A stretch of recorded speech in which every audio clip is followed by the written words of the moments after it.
भैया, लक्ष्मण भी शत्रुघ्न की भांति सम्मोहन अस्त्र के वार से मूर्छित हो गया है। उन बालकों के दुस्साहस ने उसे बलि चढ़ा दिया है। सदा चलिया प्राण जाए पर वचन न जाए। मेरे तो माता पिता बंधु से का सब कुछ आप ही है ना भैया। मैं आपके बिना कैसे रह पाऊंगा? मैं नहीं रह पाऊंगा भैया। आप मुझे आज्ञा दीजिए भैया, मैं उन दोनों ऋषि कुमारों को आपके समक्ष लेकर आऊंगा। उनके बल और अभिमान को चूर चूर करके। उनका इतना दुस्साहस, इन ऋषि कुमारों को दंड देना ही होगा। सर्वशक्तिशाली राज अनुजों को बांधने वाले बालक सामान्य नहीं हो सकते। ये अवश्य कोई असुर हैं। यहाँ कदाचित ये असुरों के साथी हैं।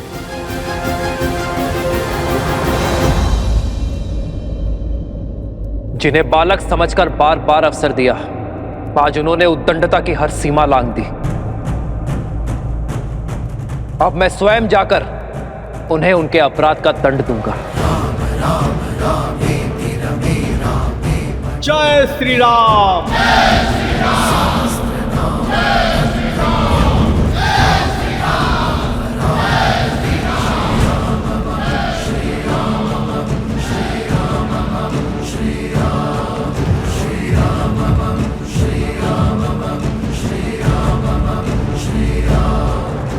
महाराज,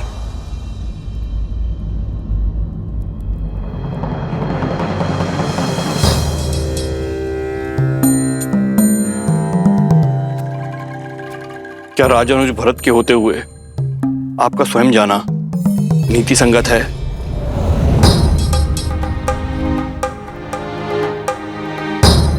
मेरी दृष्टि में जितना सम्मान आपके लिए है आचार्य,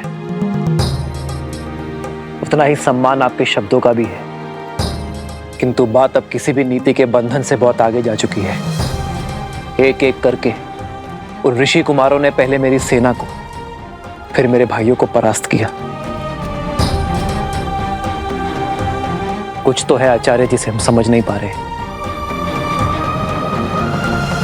कुछ तो है जिसका ज्ञान होना अति आवश्यक है। मैंने धैर्य थाम कर उन ऋषि कुमारों के कर्मों के पीछे का कारण जानना चाहा, किंतु अब और नहीं, क्योंकि अब प्रश्न नीति का नहीं, राम के कर्तव्य का है।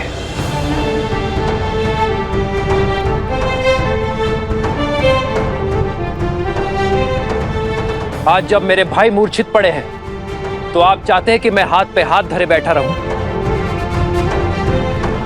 किसी और अनिष्ट समाचार की प्रतीक्षा करूं? नहीं, अब मैं स्वयं इस समस्या का सामना करूंगा।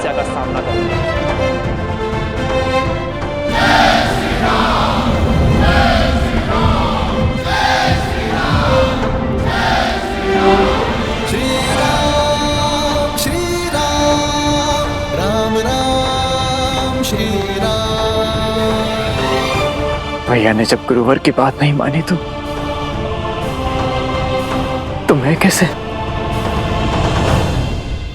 जिस क्षण की प्रतीक्षा थी वो आ गया है।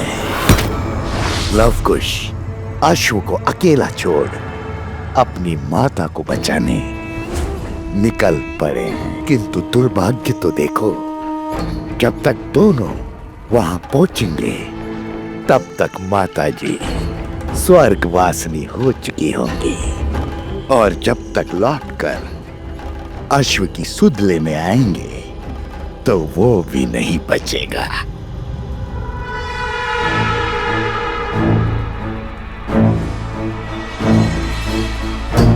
सीता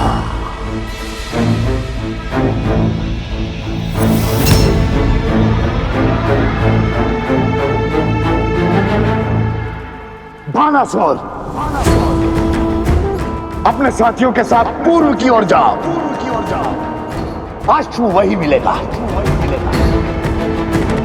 लव कुश निकल चुके होंगे, जाकर मार डालो धर्म के प्रतीक उस अश्व को।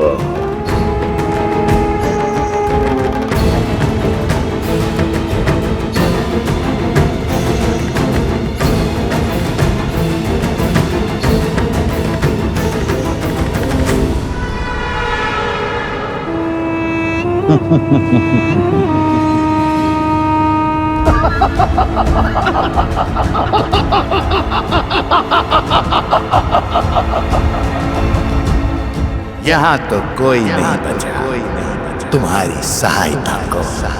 यहाँ कोई नहीं बचा तुम्हारी सहायता को।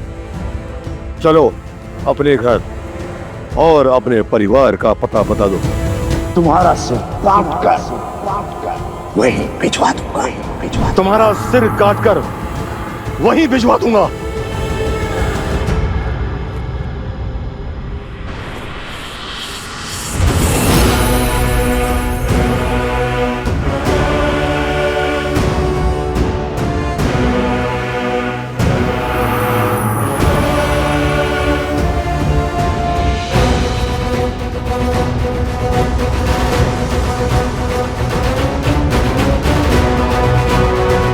ये तुम नहीं, तुम्हारा अहंकार बोल रहा है। बल से मेरा शीश मेरे धड़ से तो गिरा दोगे, किंतु राम राज्य का आधार, राजा राम का विचार, स्त्रियों का सम्मान और स्त्रियों के समान अधिकार की जलती ज्योत कैसे बुझाओगे तुम? शांति का उदाहरण तुम ही तो बनोगी।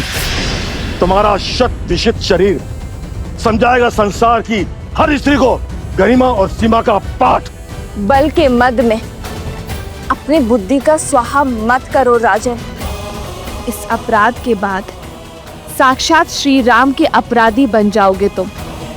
वो श्री राम जिन्होंने एक नारी के सम्मान के लिए लंका का अंत कर दिया था, लंकेश का अस्तित्व तक मिटा दिया था।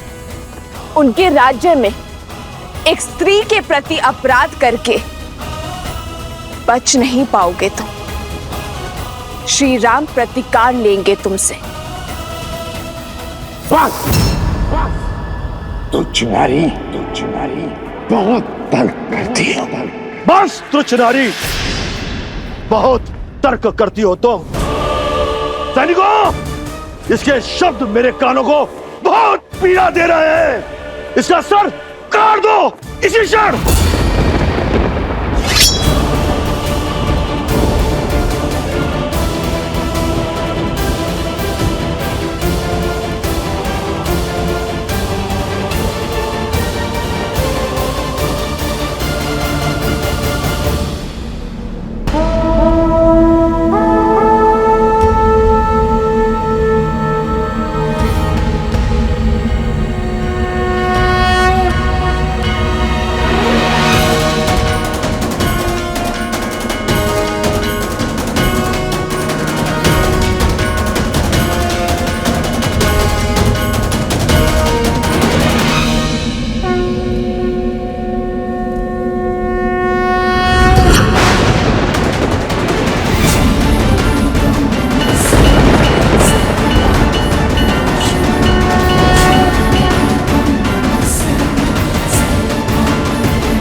तुमने समय पर पहुंचकर अपनी माता के प्राण तो बचा लिए, किंतु वन में जिस अश्व को छोड़ आए हो उसे नहीं बचा पाओगे।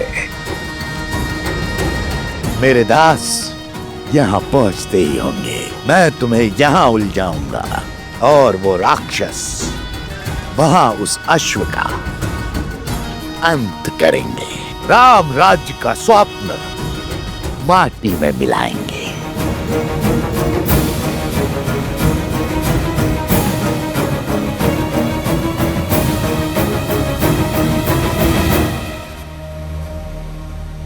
ये देखो, अश्व यहां खड़ा है, आसपास कोई भी नहीं है। चलकर इसका अध्याय समाप्त कर देते हैं और उस पीड़ा का भी अंत कर देते हैं जो इसके कारण हमें भोगनी पड़ी है। शीघ्र चलो।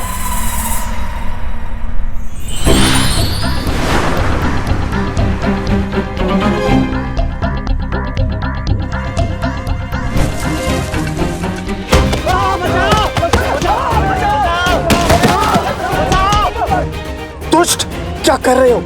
अपने ही साथी को क्यों मार रहे हो? मैंने प्रहार नहीं किया, वृक्ष ने किया।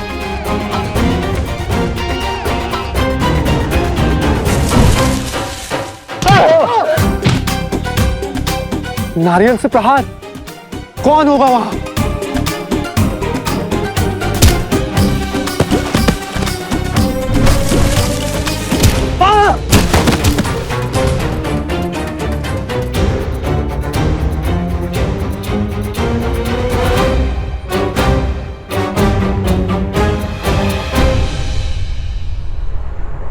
हनुमान!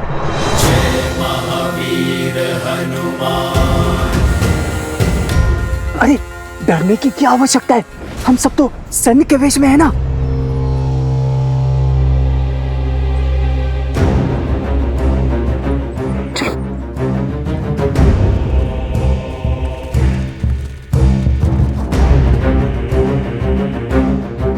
हनुमान जी, ये आपको किसने बांधा है? मेरी छोड़ो, अपनी बताओ, कैसे आना हुआ असुरों?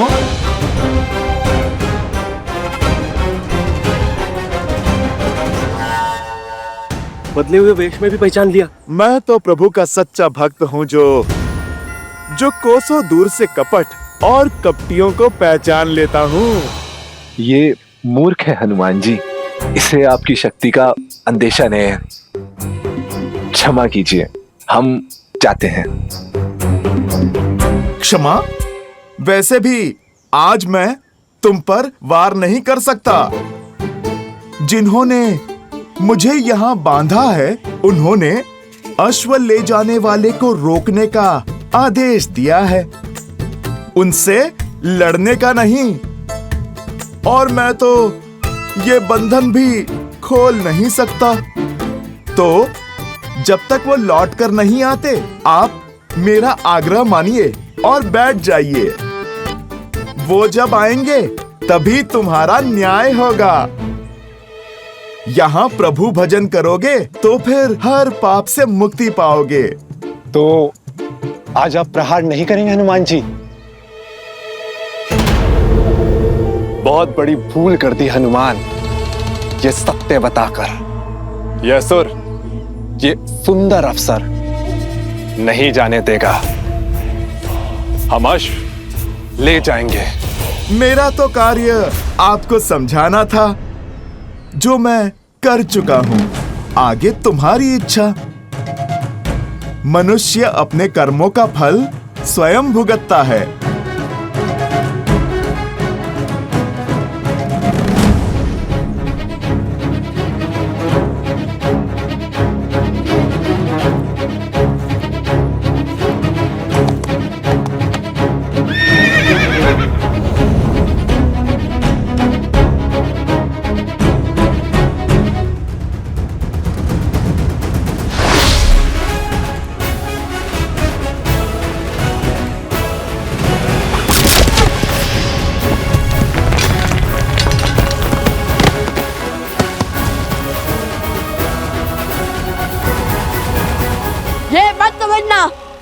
कि लक्ष्य चुका है, केवल एक धर्म आड़े आया है। ऐसा धर्म जो अपने हर शत्रु को एक अंतिम अवसर देने की बात करता है। अब या तो हमारी माता से क्षमा मांगो या फिर अपने प्राणों की आहुति दो।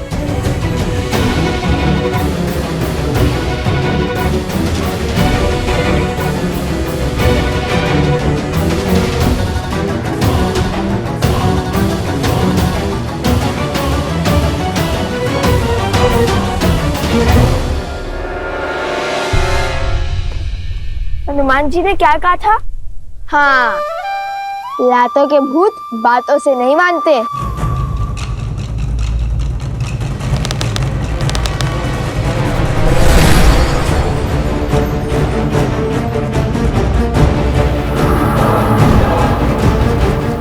माया, रुको पुत्रों, ये किसी की चाल है, कोई माया जाल है। इनके विवेक पर कोई असुरी माया छा गई है। देखो,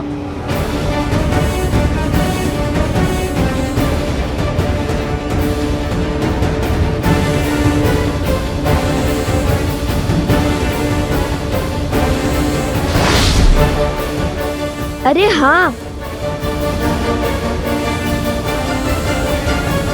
जिनके विवेक पर माया हावी है वो निर्दोष है पुत्र, और निर्दोष को दंड नहीं दिया जाता, क्योंकि वो किसी के पति, किसी के पुत्र, किसी के भाई और किसी के पिता होते हैं। हमें इन्हें बचाना होगा, इस माया जाल को तोड़ना होगा। अपने गुरु भगवान वाल्मीकि को स्मरण करो पुत्रों, और इस माया जाल का कोई तोड़ निकालो।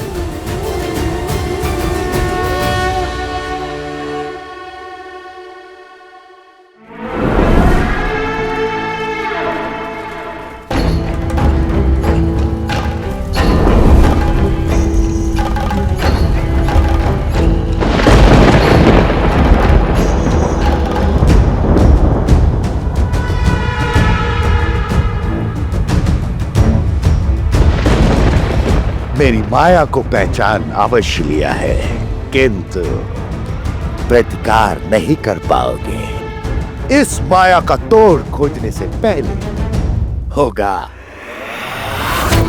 मेरा प्रहार।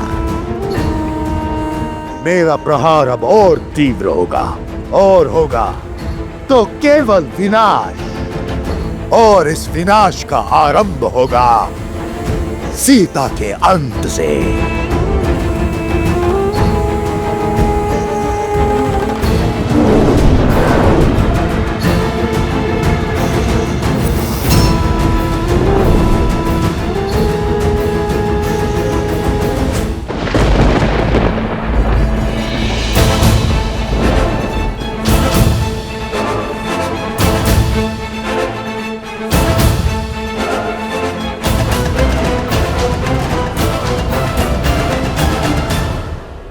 आग का संदेह उचित था माता। ये सब किसी माया के वश में है।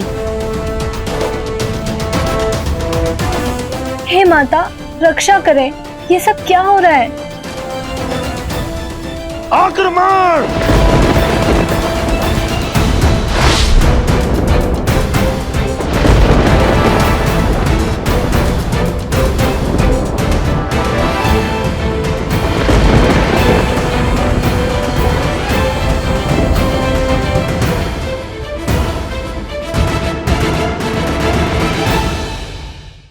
आक्रमण!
खेल तो अच्छा रचा है सहस्त्रमुख ने।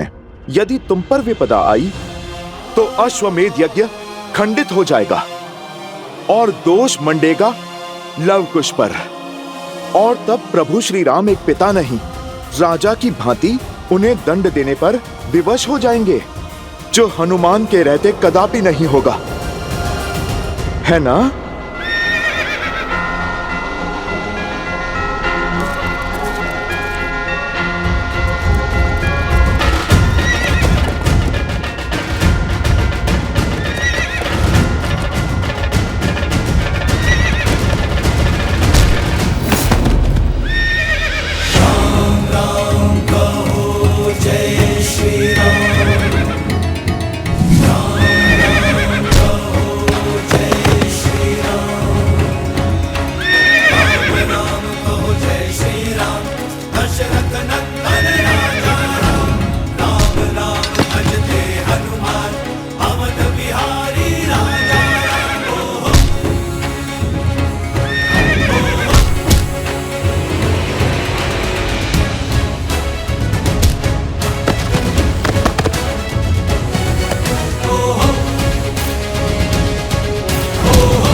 ये तो छल हुआ।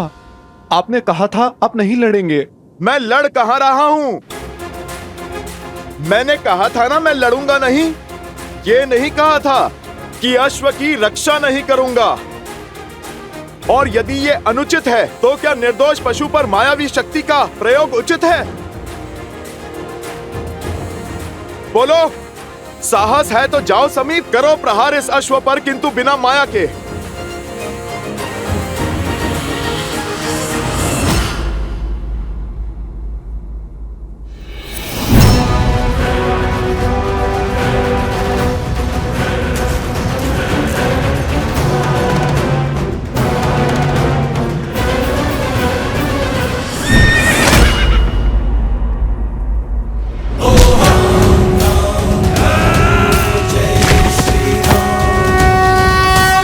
महाराज, अति उत्तम, करो प्रहार, मार डालो इन्हें।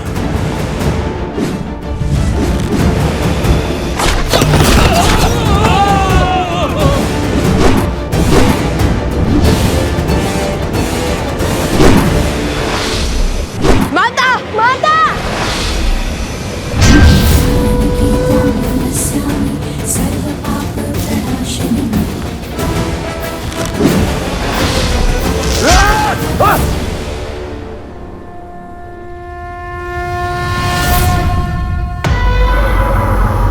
कुश, ये माया जाल ऐसे नहीं कटेगा। हमें कोई उचित अस्त्र चाहिए, अभी इसी क्षण।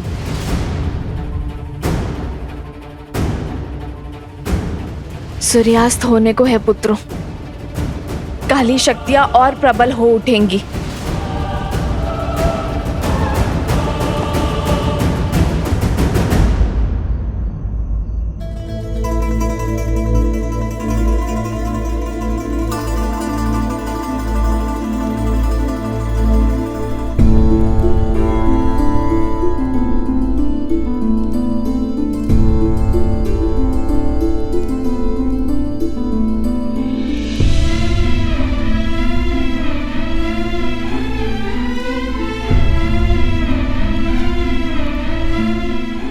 आर्य, मांडवी, तुम कब आई? जब आप गहन सोच में थे। शांत हो जाइए आर्य। कैसे शांत रहूं मैं मांडवी?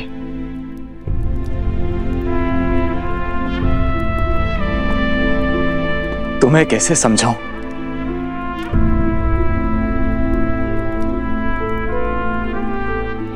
समझाने की आवश्यकता नहीं है। आपकी भार्य आपकी मनोदशा नहीं समझेगी तो और कौन समझेगा?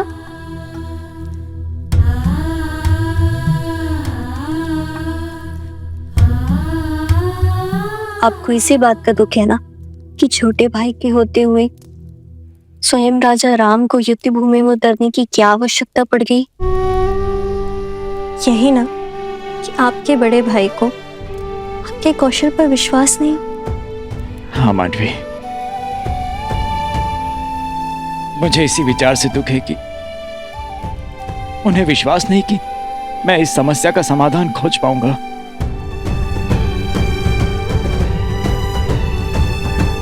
प्रणाम।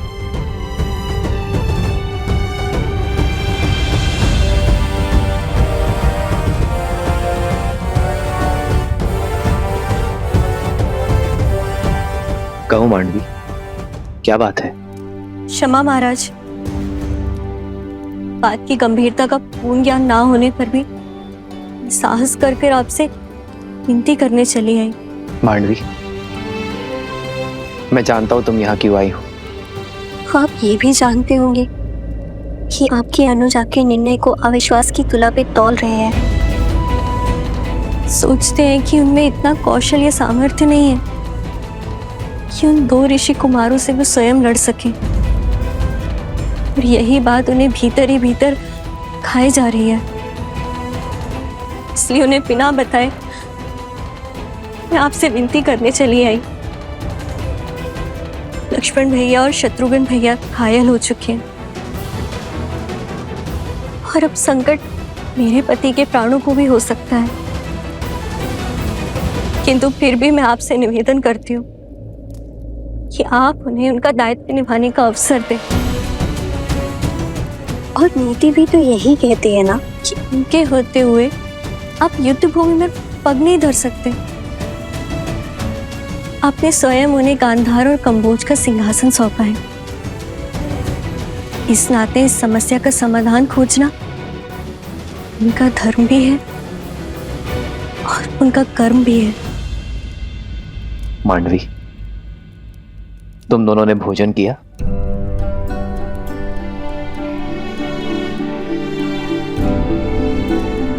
तो जाओ, जाकर भोजन की तैयारी करो मांडवी,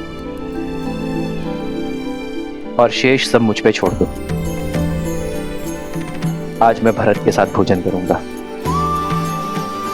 और विश्वास करो मांडवी, भरत के साथ कोई अन्याय नहीं होगा।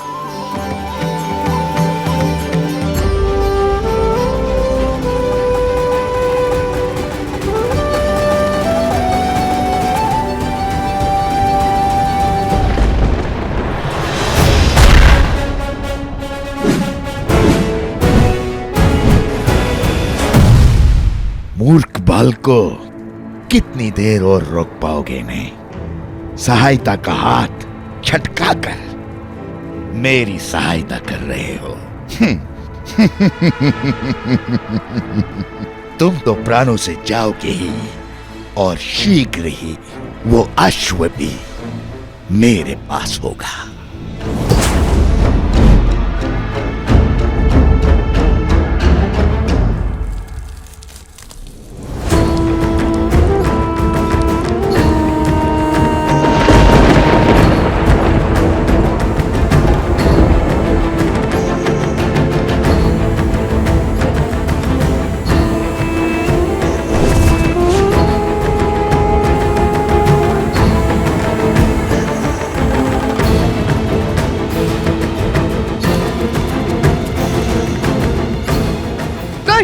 हमें इन्हें रोकना ही होगा, अभी और इसी क्षण।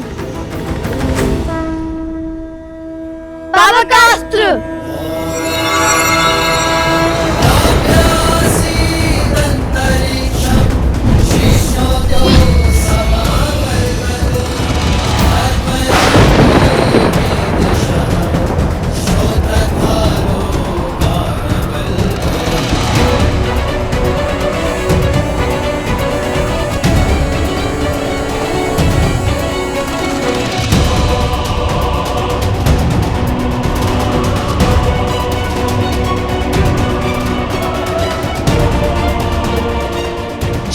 गौरी,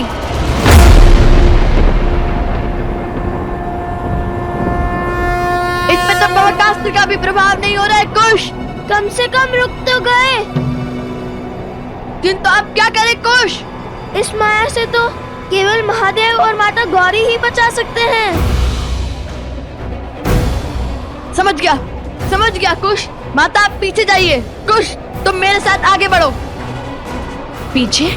हाँ माता, शीघ्र पीछे जाइए।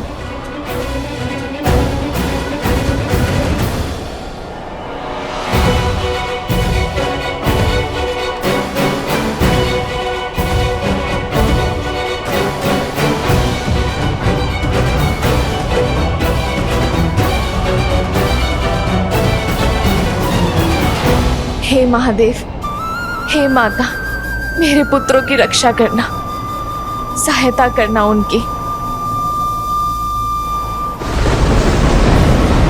जिस माया को स्वयं ब्रह्मा भी नहीं काट सकते, उसे तुम क्या काटोगे बालको? आज तुम्हारे अभिमान और तुम्हारी माता दोनों का अंत निश्चित है।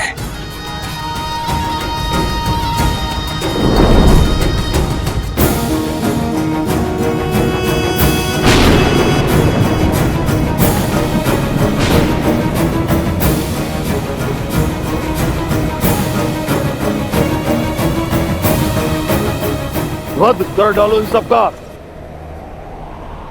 माया की केवल एक ही काट है, सत्य। श्री राम कथा के समय राम के समक्ष जब मारीच और सुबहू ने माया रची थी, तब सत्य ने ही माया को तोड़ा था। अब हम भी उसी प्रकार इस माया का अंत करेंगे।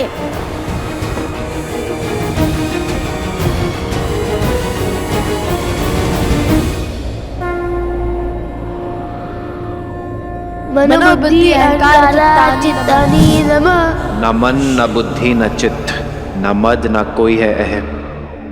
नाचा श्रोत्रा विज्वे, नाचा घरना नेत्र।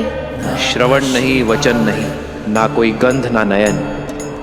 नाचा व्योमा भूमि, न तेजो न वायु। ना भूमि ना मैं वायु हूँ, ना नभ हूँ मैं, ना हूँ अगन। चिदानंद रूपः शिवोहम शिवोहम। सब ना हो के सब में हूँ, शिवोहम शिवोहम।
नवकुश की जय, नवकुश की जय, नवकुश की जय, नवकुश की जय, नवकुश की जय, नवकुश की जय, नवकुश की जय।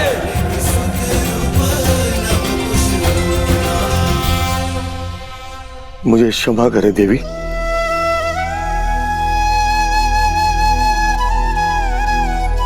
ये मैं कैसा महापाप करने जा रहा था। राम राज्य की परिकल्पना को ध्वस्त करने चला था, एक नारी की हत्या करने जा रहा था। ना जाने किस माया, किस शक्ति की चपेट में आ गए थे हम।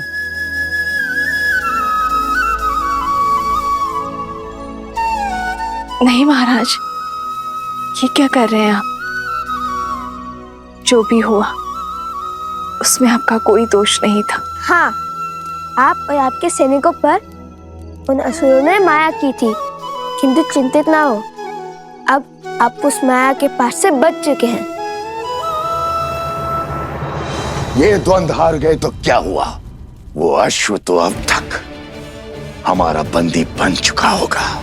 बानासुर शुभ समाचार के साथ आता ही होगा। महाराज! आओ बानासुर, आओ। मुझे तुम्हारी ही प्रतीक्षा थी।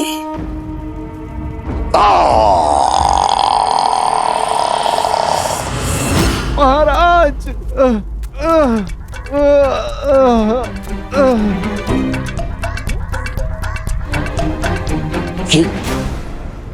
ये क्या दशा बनाई है?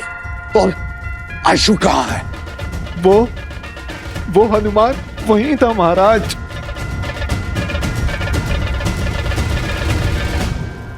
उसने